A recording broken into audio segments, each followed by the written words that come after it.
Hola a todos, espero que estén muy bien. Bienvenidos a la clase número 2 de Lengua y Literatura en la unidad El terror y lo extraño.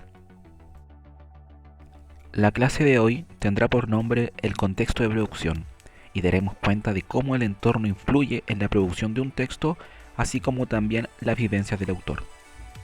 Espero que para esta clase ya esté leído al menos gran parte de Narraciones Extraordinarias, ya que utilizaremos gran parte de este texto como ejemplos de esta sesión. Los objetivos de la clase de hoy son dos.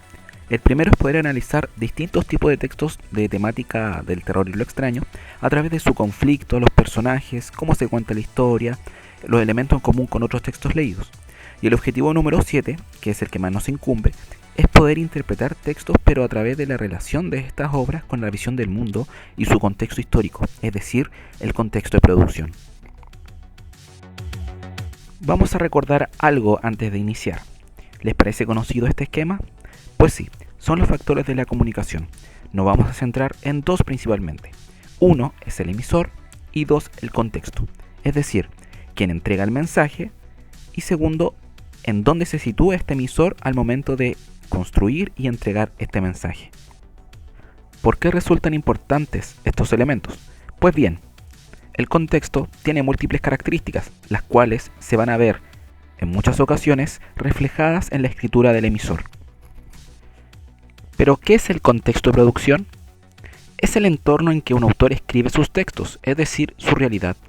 Es imprescindible conocer el año en que el autor nació, el año en que el autor escribió la obra, las vivencias del autor, así como también las corrientes literarias, que fue lo que vimos en la clase anterior, que predominaba en aquel entonces.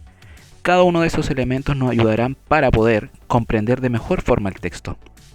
Estos elementos a los cuales me refiero son los siguientes: lugar y época histórica, acontecimientos sociales y políticos de la época, costumbres y hábitos, lugar en la historia de la literatura, el movimiento literario, que ya sabemos que estamos trabajando en la literatura gótica, ideas religiosas o filosóficas de entonces, y lo más importante, la biografía del autor. Cada uno de estos elementos, que se explica por sí solo, es imprescindible conocerlos para poder comprender de mejor forma el cuento o el texto que estemos leyendo. Veamos un ejemplo con Narraciones Extraordinarias.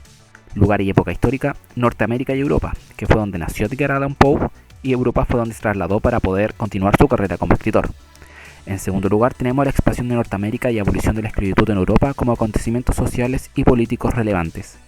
Los siguientes elementos tienen relación directa con el romanticismo, que es el movimiento literario que predominaba en la época, ya que ésta tenía como su característica la revolución del orden ya establecido en la Ilustración, así como también teniendo al ser humano y sus sentimientos como centro de todo. La biografía de un autor resulta importante para poder tomar cada uno de estos elementos. Por lo tanto, si no has visto quién es Edgar Allan Poe, te invito a conocerlo. Ahora hagamos un ejercicio. Busca el cuento El intruso o El extraño en algunas traducciones del autor H.P. Lovecraft.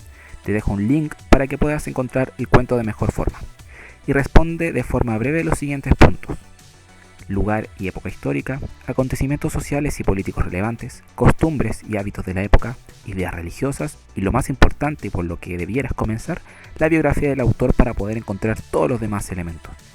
Puedes enviar tus respuestas o dudas al correo c.paredes@colegiodenorione.cl y así yo te puedo responder y podemos interactuar de mejor forma en esta actividad. Atención, síntesis de la clase. Te voy a dar 4 minutos para que respondas las siguientes preguntas. ¿Qué es el contexto de producción? ¿En qué ayuda a la comprensión el contexto de producción? Es decir, ¿en qué me ayuda a mí conocer eso? ¿De qué manera se ve reflejado el contexto de producción en la obra del autor? Y finalmente, ¿esto sucede en Narraciones Extraordinarias? Es decir, ¿tú ves una relación entre la vida de Edgar Allan Poe y sus cuentos? Tienes 4 minutos desde ahora, ya. Bien, ¿pudiste hacerlo? Muy bien, te felicito. Y si no, puedes escribirme al correo para aclarar dudas.